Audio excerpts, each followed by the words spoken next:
Politica all the way. Politica all the way. Politica all the way. Alright, Luzon, Visayas, Mindanao, those watching all over the world. Magandang buhay po sa inyo lahat. Ito po ang Politika All the Way with Jojo A. And kamuntik nyo na naman kami mahuli na nagkwekwentuhan ng aking guest before the actual roll of the camera. Because my guest today, we've been friends for the longest time. Matagal na, I've been an admirer of his work. Tons and tons of his beautiful work, no, and his beautiful mind. He is known to be a builder of cities all over the world, but more than anything else, I think it's medyo mas apt to say he's a builder of visions, no? And he's only one of those na buong mundo kilala, regarded as the craziest, if not crazy, the craziest architect ever from the Philippines, no? Mamaya na natin pag-uusapan 'yan. Kung pagdating sa baha, sa traffic, no, hindi siya ang nag-cause, pero alam niya kung anong cause nito at kung anong cost na dapat maayos. Nako, ako yung naging excited lang. I'm blabbering, no, but I have a scroll of good things to say about our guest, but it will all boil down to just one thing. He is the man, always, for all seasons. Ladies and gentlemen, Architect Jun Palafox. Yeah. Thank you. Jun. Thank you, Jojo, sir. Thanks for having me here. Oh, I think I've known you for 4 decades. Oo nga eh, Yeah, no? Ang maybe. tagal na, no? Yeah, I mean, yeah. nagugulat lang ako doon na, Jun, is parang, ako lang yata ang tumatanda, Manong, no? Ako lang ang, parang, mas matanda pa ang dating ko kasi parang mas glamour boy pa rin ang iyong, ha? Doon na muna tayo, what's the secret to looking young? Well, I'm also a sinner, but I'm a very prayerful person. And I have a 2-minute formula every morning. 2-minute formula every morning. 2-minute prayer, 2-minute prayer. 2-minute fix my bed, 2-minute stretch, 2-minute in the mirror. Give me 5. I'm better than yesterday. Oh, And I talk to myself, do not let the old man in. wow. I'm already 75. Wow, beautiful. I've done work in 40 countries. Yeah. Oh, over 40 countries build and they listen to you, and you are to me you're a national treasure already, no? And that's good. That you're still around. Yeah, and thank still you, very sir. visible. In spite of the fact na kahit lahat yan ay nagawa mo na, yung iba will just stop and just admire what they've done. Hindi, ikaw, you still have time to sketch, time to Yeah. draw. It's everything Time we do.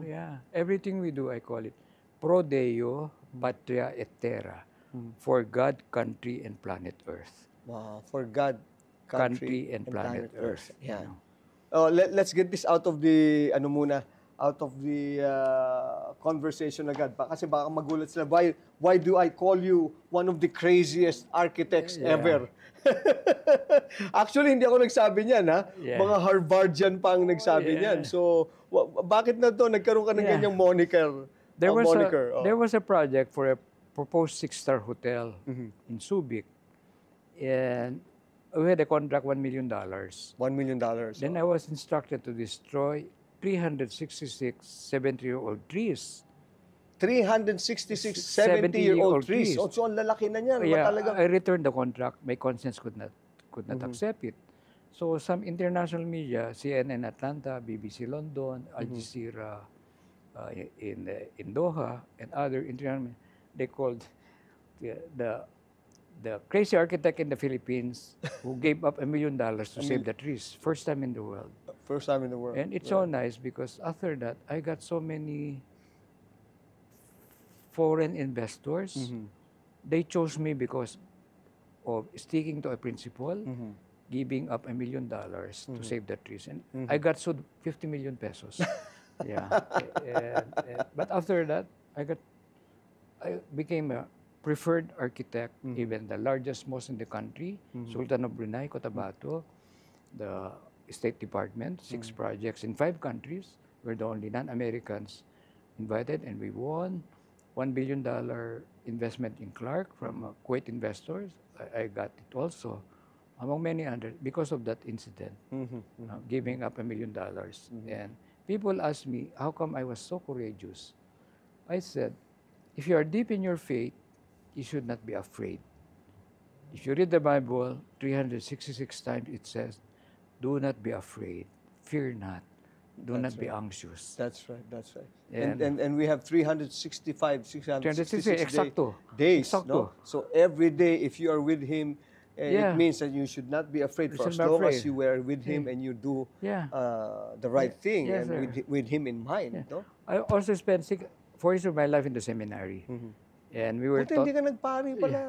we were taught in the Manjo. seminary, if you something wrong, you do nothing, it's like a sin of omission. Yes, sin of Kaya ang omission. daming corruption dito. Ay, nako. Takot magsumbong. Oo, that's true. Even That's if you true. see what's wrong, takot magsumbong. Oh, oh. I agree with you on that. Yun nga akala nila is just doing the wrong thing. Hindi. There's Yeah. also such a thing as sin of omission. Sin of Like you omission. mentioned, yung not doing what should have been Yeah. done. Yeah. Oh, di ba? Kaya, well, God bless you for that. Nagulat nga yung grupo natin dito. Sabi nila, ano pala si Architect Jun? Yeah, sabi ko, in fact, ang Dubai the master planning of Dubai was created by Architect Jun Palafox. It was a team. I was the youngest and the only Southeast Asian, the only Filipino in an international team. And I was invited and name hired while working on the World Bank funded Metroplan Manila and then UNDP funded Manila Bay Region Strategic Plan. Doon ako nakilala. Because I had to work for government projects to pay back my full scholarship grant sa UP. UP. I have to work for government projects at least 2 years. And Right, very fortunate, I was assigned as team leader for Metroplan Manila and project officer for Manila Bay Region, foreign funded. And the foreign experts consultants, they were also consultants in the planning of London, Singapore, Hong Kong, Kuala Lumpur. Oh. That's how, and Sultan Khalifa of Dubai came here to look for me. I was only 26 years old. 26 years old, yeah? And we were the first Filipino family in Dubai. Wow. Yeah. Right. But what's interesting to note also is before you even became you were first as a professor or maybe a teacher or maybe a seminar provider. I don't know if that's even before you were actually a student. How did that happen? Yeah, I was invited to guest lecture in both MIT, Massachusetts Institute of Technology, and Harvard. Before I became a student of Harvard, 8 times, 8 courses over 8 years. True Harvard dyan, ha?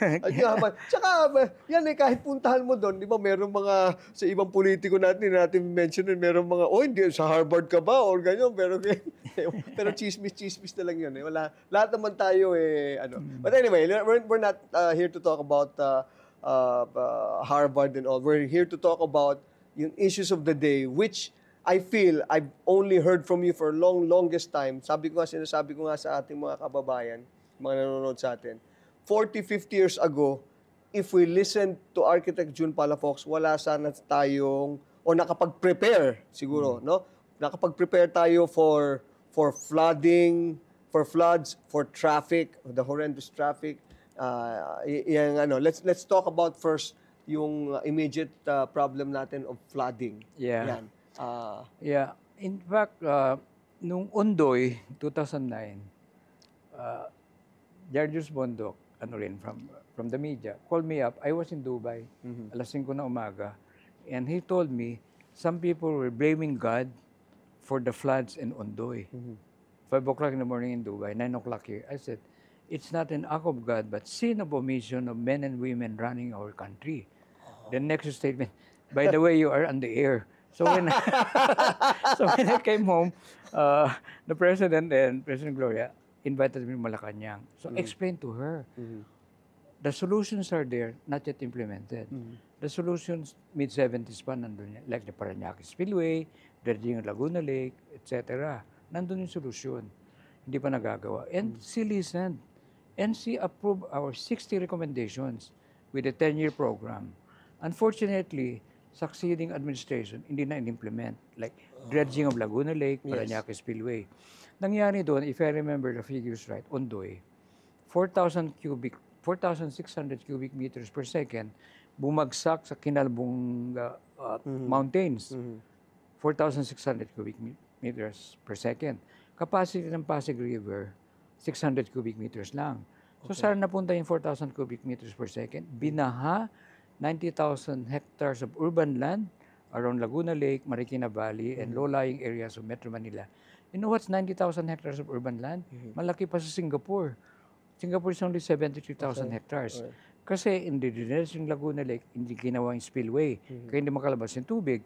Yung Manggaan Floodway, para ma-divert yung floodwaters towards Laguna Lake, ma-protect ang Metro Manila. Hindi makalabas ang tubig. Kasi sinabi ko rin that time, Laguna Lake is like a toilet without a flush. Yes, Or a big bathtub, 23 faucets, 22 rivers flowing to Laguna Lake, plus the Manggaan Floodway. Hindi makalabas. And sabi ko rin, kung ayaw nila Parañaque Spillway dahil open canal, pwedeng smart tunnel, parang sa Kuala Lumpur. Smart tunnel na 3 levels. The first 2 levels pwedeng toll road from Laguna Lake to Manila Bay. The lowest level, spillway. Pag the worst flooding, the whole smart tunnel can be a floodway, spillway. And smart tunnel meaning stormwater management and road tunnel. Ginawa yun sa Kuala Lumpur in 6 years. In 6 years? 6 lang. So binigay kong program sa government that time, 2009, immediate action program, what can be done for the first 100 days, short term, next 3 years, medium term, long term, and visionary. From 2009 to 2020, succeeding administration hindi na in-implement. Did we, na-start ba natin yan, June? No? Hindi. Hindi rin Like talaga. yung Laguna Lake, Drawing board lang lahat. Laguna Lake dredging, may kontrata na signed under JMA, President Gloria administration, with the Belgian contractors. Succeeding administration kinancel. Then they sued Philippine government for a canceled For canceling the contract. Oo. And the succeeding administration kay Duterte na, nagbayad daw tayo 1 billion pesos for a canceled contract. Meantime, hindi pa rin na-dredge. Laguna Lake. Oo, di sana. Instead na sanang... Hindi na sana nangyari Oh, ngayon. yun na sana. O, Saka kung ano yung binayad doon sa kontrata na yun na nag-cancel tayo, binayad na lang. Itinuloy na lang sana. Oo. But it's really, nandun yung solusyon, hindi lang ini-implement. Hindi lang ini-implement. Politica all the way. Politica all the way. Politica all the way. Many years ago, Fort Bonifacio was grass. Ngayon konkreto na. Yes, So, lumaki yung run of water. It's good for them. Meron din sa ilalim ng Burgos Circle, may rainwater harvesting. And hindi lang dapat for control ang pag-usapan. From a integrated overall master plan, metro plan, urban regional plan. Kasi the way we plan sa Palafox, from ridge to reef, from the top of the mountain, the highlands, the midlands, the lowlands, and the coastline. Kasi floodwaters do not respect political boundaries or even property boundaries. Wala ba? Oo. Kaya, and then sa Japan, region ng metropolitan Tokyo, from the ridge to the reef to the coastline, they have a series of smaller dams to harvest the rainwater muna until wala na yung flooding, then release it after. So yung mga smart tunnel, big harvesting facilities. So Singapore, ang lalaki ng ano nila. Parang mga tunnel din to harvest the rainwater. Sa Japan din. Imagine, let's say, ilalim ng EDSA, merong parang cathedral na ang laki-laking area, kanang Singapore. Harvest the rainwater. And then even building code ng iba-ibang lugar, like Singapore, you harvest the water na sa rooftop pa. And then within your property, may rainwater harvesting ka rin, then you can recycle the water. Then release it kung wala na yung nandyan yung solusyon. Andiyan yung solusyon. Oo. And all of these that you're saying are all on paper and it's been kumbaga validated na it works in other countries. Yes, Tama sir. ba? Pati yung mga projects ko sa Pilipinas in the mid-70s, nagamit ko na sa 40 countries. Yun nga yung Nakinig sinasabi sila ko. and they pay very well pa. Oh. Hindi ko pa dinidemanda for doing the right thing, ano? Ay, naku, love of country talaga ang problema natin dito. June, actually, all of these na nakakausap ko, architect, laging ganun. If we have actually genuine love and concern for our country, mas mag-move forward. Kasi hanggang ngayon, hindi ko pa makita yung my father, God rest his soul, is an admirer of your work din, architect. Kanya, niya rin narinig apart from the flooding, sa iyo niya rin narinig yung ano one way of easing traffic, the best way, mabilis lang, is yung open up some of the gates of the subdivisions interconnecting. Maraming nagalit sa akin yan. Oo. Kasi EDSA is functioning as 8 parallel roads. Yes, Saan yes. yung 8 parallel roads? Inside gated military camps and inside gated villages. Will there be social acceptance to open them up? Right. 1973, after the OPEC oil crisis, the Los Angeles mayor and city council, they opened up the gated communities of Beverly Hills, Bel Air. They did. They did. Beverly Hills yan, ha? Yeah. Oh. Kaya ako nga, mas gusto kong nagdadaan sa mga gated communities na na-open up sa Los Angeles kaysa freeway. Yeah. Safer at saka magagandang bahay. Of course, nakalagay doon, a camera is watching you. Yes, yes. Do we have political will to open them up? Do we have Yes, social that's right. acceptance? Oo. Can we assure them of security? Hindi kaya dahil ayaw nila, dahil yung mga nandun nakatira sa Amerika, walang kasalanan, yung mga nandito meron. And most of our May leaders, binabantayan. and most of our leaders live there. I'm also guilty because You live there? I had lived in 2 gated communities, not anymore. Not anymore. I live na in a small condo unit near our office. Walkable. Walkable, So walkable, walk the talk of walkable. walkable. Yeah. That's true, that's true. Yun ang nakita ko. Sinabi niya rin sa akin yun ng tatay ko. Sabi niya ito si June Palafox. Pati nga yung sa flood control. Yeah. What is a ponderable for me, it's, bukod sa lack of foresighting, is lack of, yung bang harnessing the genius of experts, Filipino experts like you. Ano sa tingin mo dyan? Hindi ba nakaka-frustrate sa'yo yan? Minsan, reverse discrimination. Reverse discrimination. Oo. They listen to foreign consultants. Oo. Tignan mo yung biodata foreign consultants. We have a better better background and experience. Right. I just happen not to have blonde hair and blue eyes. And then, tsaka it follows na mas madali because you know the terrain. Yeah. You're In more fact, learned when it comes to we have actual. clients na ask me to design a hospital, university, and 3 schools to last 1,000 years, 40 generations. A foreign client. Here, when I talk about 100 years for our buildings, that's only 4 generations.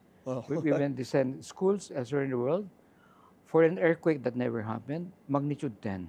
Imagine the trust and confidence of foreign clients to a Filipino like me. To Filipino, no? Yeah. Yun ang sad. Doon ako nagtataka na talagang yung appreciation for your work and expertise, yung expertise mo, and like you, hindi na ha-harness dito na very frustrating. Anyway, let's get back to the floods muna again, no? Sabi mo still doable, still workable. Doable. Like I think 15 years ago, I was a guest speaker in the remaking of Mumbai. Sinunod yung mga rekomendasyon namin. Like demolish 30,000 building structures vulnerable to disaster. Dinemolish nila, then go high-rise ala Singapore, and they have more open spaces. Nakinig sila sa amin. Ang ganda na Mumbai ngayon. Yes. Sabi ko nga, India and the Philippines, pareho tayong democracy. But Democracy!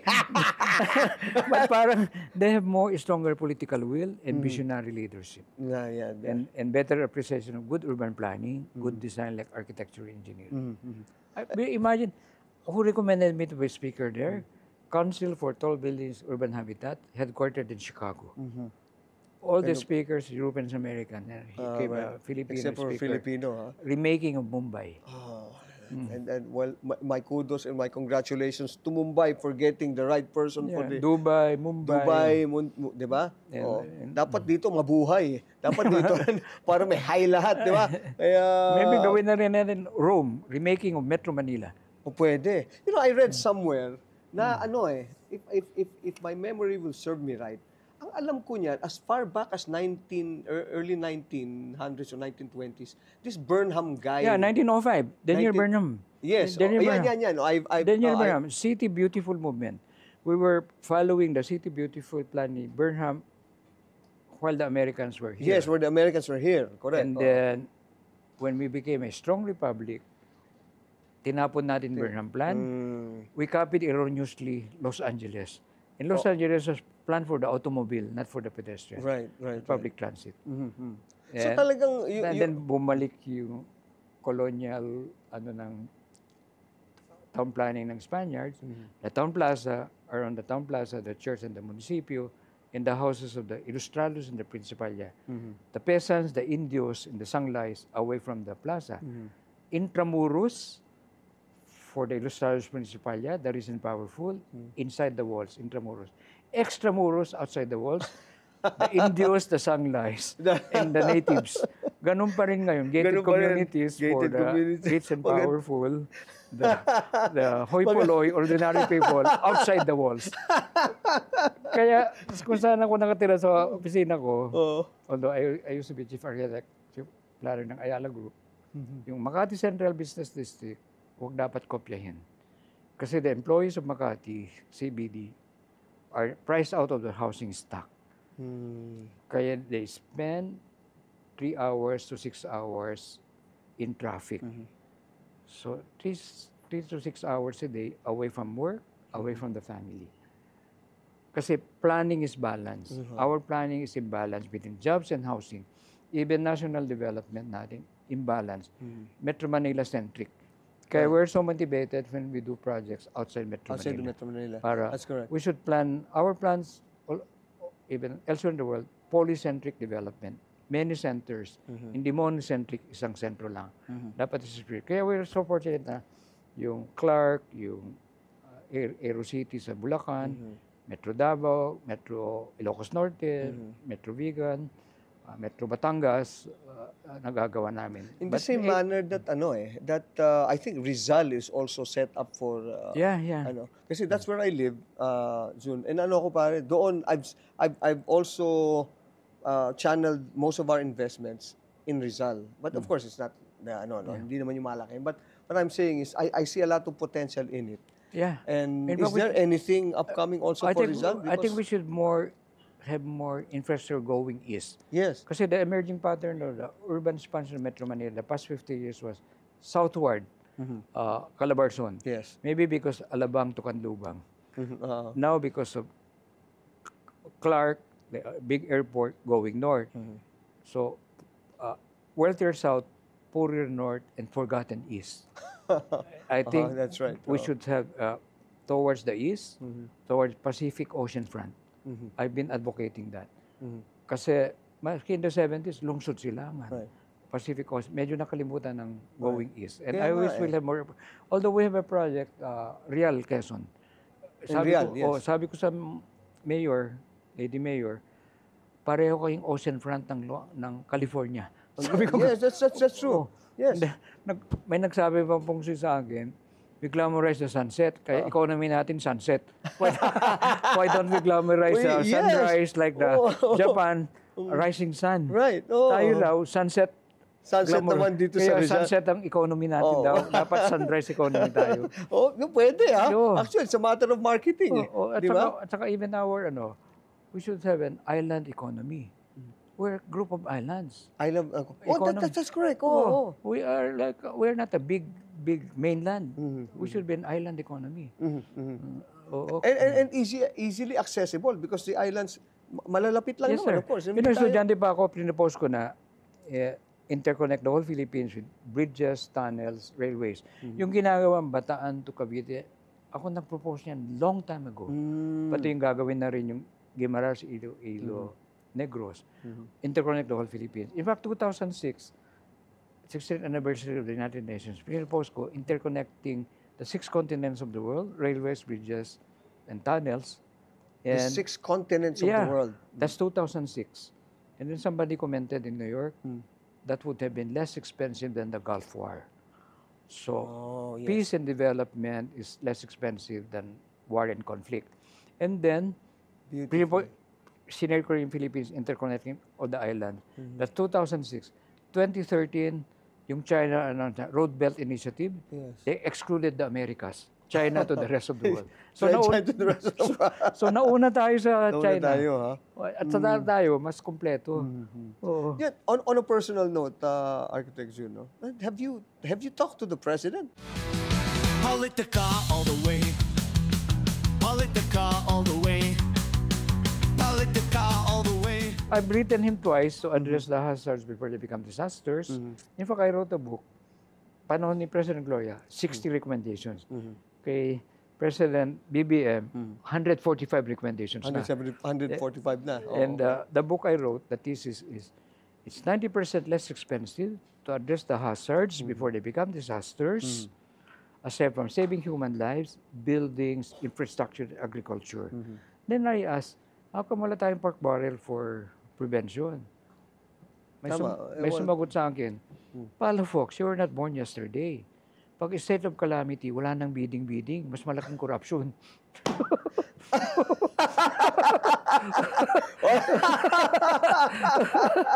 Okay.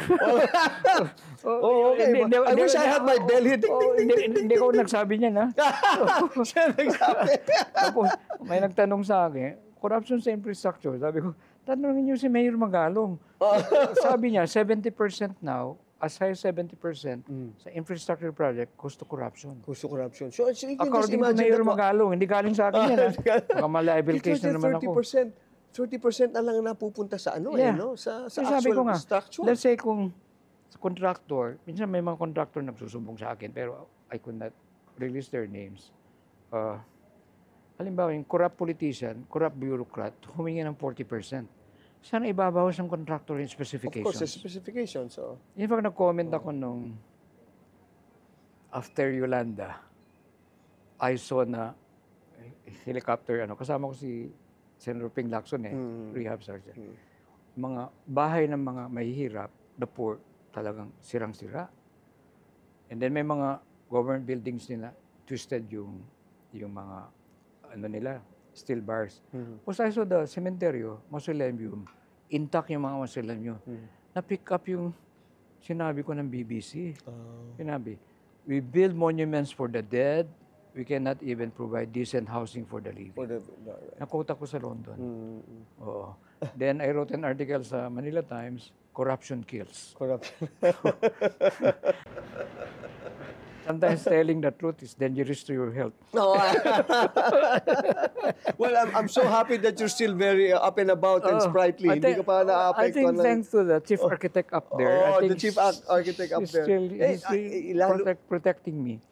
I'm sure he is. I'm sure our dear Kasi, good sir, Lord is protecting you. Because again, Tsaka full 100% ang paggawa sa iyo, ang structural mo sa integrity mo mataas. Hindi mababa. Hindi ka ridden with corruption. Kaya sa seminaryo, we studied Latin twice a day. The word corruption comes from two Latin words. Cor, the heart, rapture, to break. Or corrupture, to break together. to break together. So, because of corruption, we're a broken-hearted society, breaking down together as a country. Right. And fighting corruption is a corporal works of mercy. You can get graces. Because the worst sufferers of corruption are the poorest of the poor. The worst sufferers of corruption are the poorest of the poor. That's right. So, fighting corruption, you can get graces. Well, that's good. Well, I'm hoping You can that... be torfy to heaven. Oh. Sana nakikinig sa atin yung mga politiko ngayon na, di ba? Hindi naman labelous yan, ano? Oo, hindi. John, That's biblical. Biblical di ba? Di ba? Ano pa nga yung, what benefits a man when, he should die empty. Or die empty or Even Napoleon Bonaparte, die empty.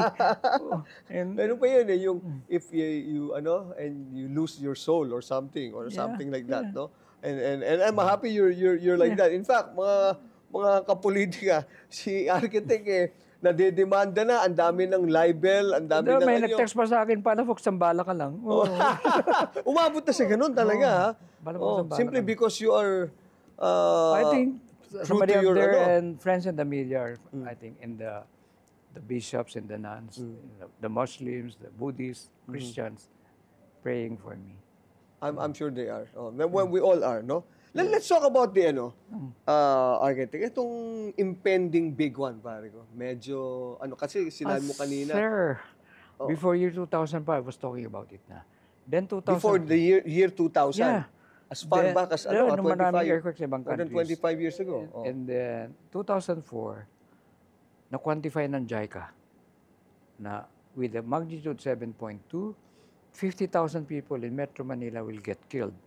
30,000 from the earthquake, 20,000 from the fire that will ensue. Metro Manila, if you remember, right in your study, divided into 4 segments, north and south of Pasig River, east and west of the fault line. Telecommunications, power supply, water lines will all break down. And we should all be prepared to survive 72 hours because the responders will take care of their family first and loved ones. Yes, of course. Kaya you should have food and water for 72 hours. You must always have a flashlight, water for 72 hours, and first aid. In the family, you should have at least one first aider. And I think it's in our book also. And again, it's I've been encouraging my fellow architects, engineers, project managers, even contractors, if they know something about corruption in infrastructure buildings, I think they should speak out and they will be saving human lives. Right. Para yung mga na-corrupt na infrastructure buildings, structural audit and retrofit. Right. Bago maraming mamatay. Oo. Retrofitting is very important, especially now. Audit, Pati audit. Hindi, pati nga yung sinabi mo na dapat, hanggang ngayon, hindi ko maisip how this government is going to go after them dahil now, sabi nga ni General Magalo, is a structured system Di ba? He's our client, no corruption. Talaga? Yeah. Well, that's good. Yeah. We're doing the... In Baguio, no? Yeah. We're doing the Dominican Hill. It's owned by the City Hall na. Good. Ang galing Heritage Master Plan Architecture. I have yet to visit him because I played General Gutierrez, one of his, in the Magalong story, yung Mama Sapano So, sabi ko one of these days, I will visit Baguio also. Kaya, Itong flood natin, architect, itong nangyayari katulad niyan, konting the Marikina area was commended for not having, hindi siya na flood na talagang O nawala ka agad yung flood. Oo. Nung Ondoy, we had a Dutch architect working with us. Kung nangyari raw Ondoy sa Netherlands, relocate the whole city, the whole village. So I told him, in our country, property rights is sacrosanct. So I said, relocate or elevate. Yung mga floodlines, no bedrooms. Hayaan nyo ng ground floor nyo mabaha, iwala yung electrical system. So that's adaptation. Kasi mitigation will take a long time for public works to do their job. Adapt na lang. Kaya even we're looking at how to address all of this. Maybe we elevate the whole cities na. Before 2009, Ondoy, I was not in favor of skyways and skywalks. After Ondoy, Yolanda, Super Typhoon Katrina in New Orleans, Super Typhoon Wilma in New York and Florida, now I'm open to skyways and skywalks. Baka pag heavily flooded mo sa Metro Manila, doon na lang tayo nakakapag-circulate. I'm very interested in what you were talking about earlier on, architect. Nakakatuwa yung sinabi mo na there are several aspects in architecture. Kasi I've always known architecture to be design, structural, yung mga, again. Pero there are several aspects, including political. Yeah. But tinuro yan sa master's degree namin sa Urban Regional Planning, Environmental Planning sa UP, and also in Harvard. Like, physical aspects, this architecture, engineering. Then economic aspect, financial aspect, management aspect. There's also political aspects. And in fact, we had a professor from Boston, Metropolitan Planning, and he said Metro Manila should have a Metropolitan Governor. 1973 yan. So 1975, nagkaroon tayo Metropolitan Governor. We also have the First Lady, no? First Lady. We also have a professor in political aspects, Professor Silao. When I went to Harvard, importante rin yung You may have the best plans in the world, but if you don't have the good institutions to implement them, To implement, walang yeah. mangyayari. And then at Palafox, we have 12, not just architecture for commerce, business, and government, but uh, philanthropic architecture, democratic architecture, architectural activism, architecture of transportation, architectural infrastructure, architecture for the poor, architecture of faith. Sa Palafox lang yan. Ang And galing, then, when we plan, it should be comprehensive in terms of those different aspects, multidisciplinary, also comprehensive in time, like immediate action, short-term, medium-term, long-term, and visionary. It should also be comprehensive in land uses, housing, and so on. So itong flood control, isang aspect lang yan.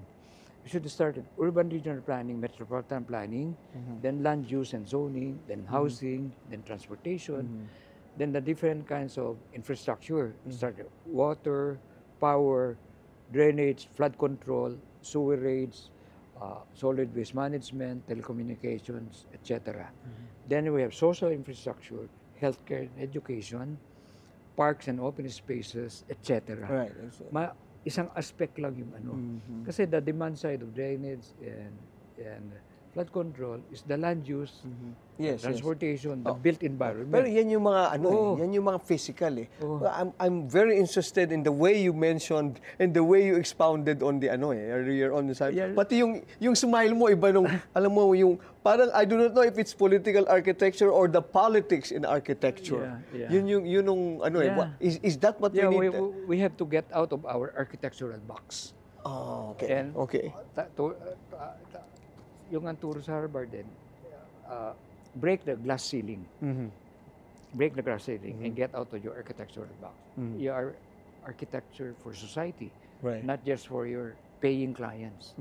Think of the beneficiaries, including the poor. Ganun ang So itong political architect, this is different from the political corruption that the architects are worry about every time they get into. Fellow architects, we should practice architectural activism. That's what I'm doing also. I think that's the solution to that, no? Architectural activism, engineering activism. Para in delivery of services and goods, tama. Kasi kung nag-iisa kang whistleblower, truth teller, vulnerable ka sa libel cases. Oo. Kung 100 kayo, masyadong mahal mag-file ng libel case. Kung 100 kung kayo, marami masyado, marami no? kayo. Kaya Hindi nag-iisa marami ka, kayang-kaya ka. Ako, kayang-kaya nila ako, nag-iisa ako eh.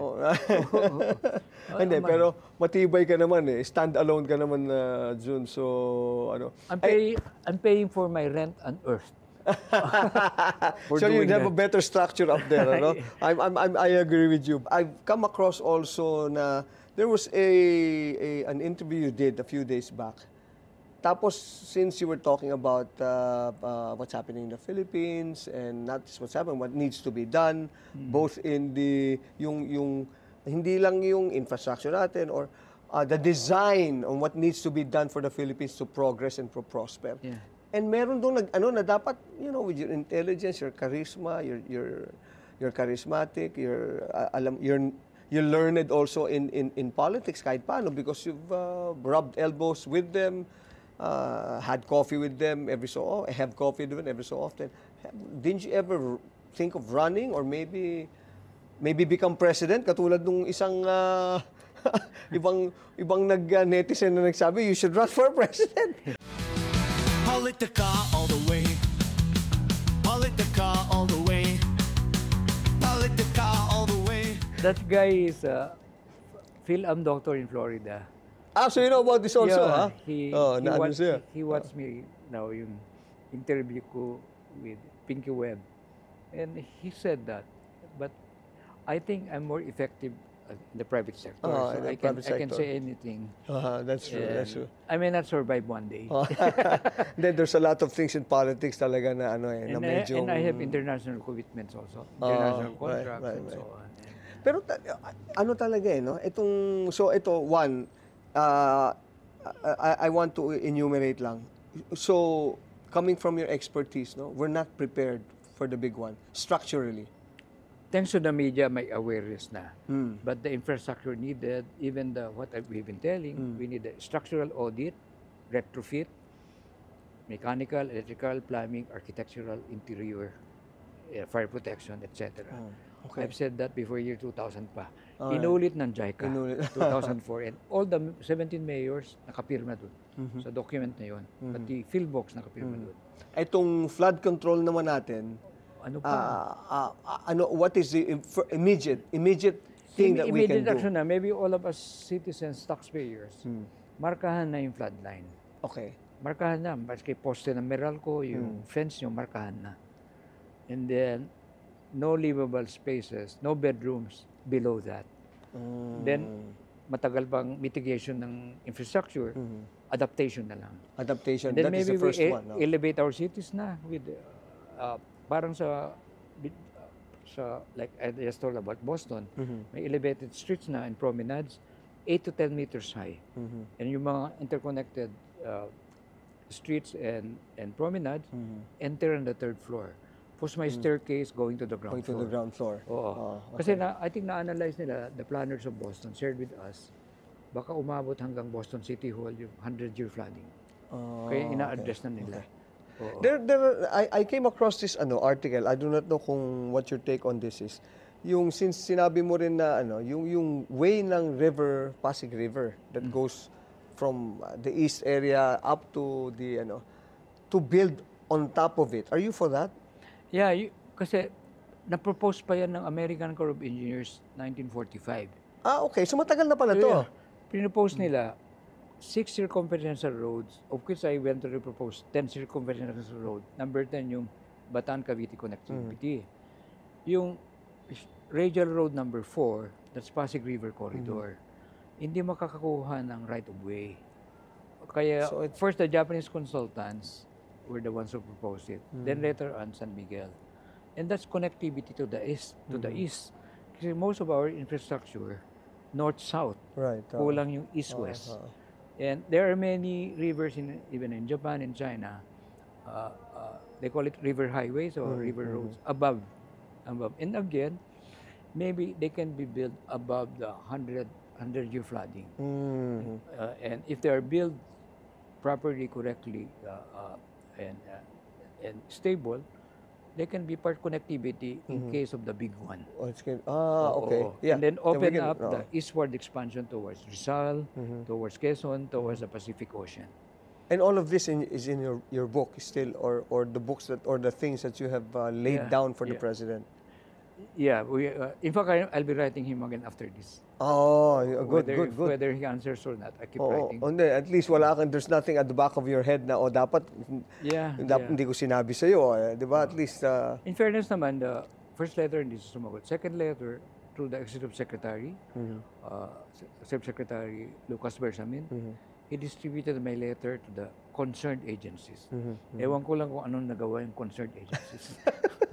so is it safe to say that it's all politics talaga, no? Well, or too much of it? Kasi It's mga too much of it. successful cities and countries, just like our boss in Dubai, Sheikh Rashid bin Zayed Al Maktoum, or Lee Kuan Yew of Singapore, they have visionary leadership with a strong political will, good appreciation of urban planning, good appreciation of good design like architecture, engineering, and excellent management.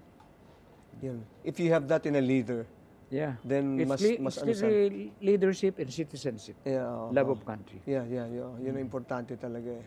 Well, for one, if you are not, you are disinterested in, you just want to work from outside the government, I think it's very important, it's imperative that you get to talk to the president soon. In You know? fact, I make time for interviews like this. Part of nation building. Yes. Part of my patriotic architecture or philanthropic architecture. And even hopefully will save human lives. Yes. And buildings and infrastructure. I'm sure. Yeah. And then also, yung mga tao na nanonood, those who are watching us and listening to us, will have an idea of, what needs to be done, how it is to be done, and how people are working it out with yung people that can actually make it work and make it and enforce it and implement it, no? Make it come into fruition. So, okay, yun ang problema namin, lagi kami nauubusan ng oras. But I'll give you this time now, Architect, to address our viewers for your prayer and what you want for this country. Yeah. Yeah, thank you for this opportunity to share. And I have been tempted or encouraged to change my passport to 6 countries. I believe our country is still the most blessed. If we do a SWOT analysis of our country, strength, weakness, opportunities, and threats or challenges, a longer list of blessings, longer list of opportunities. We only have 7 challenges. We know the problems, we know the solutions.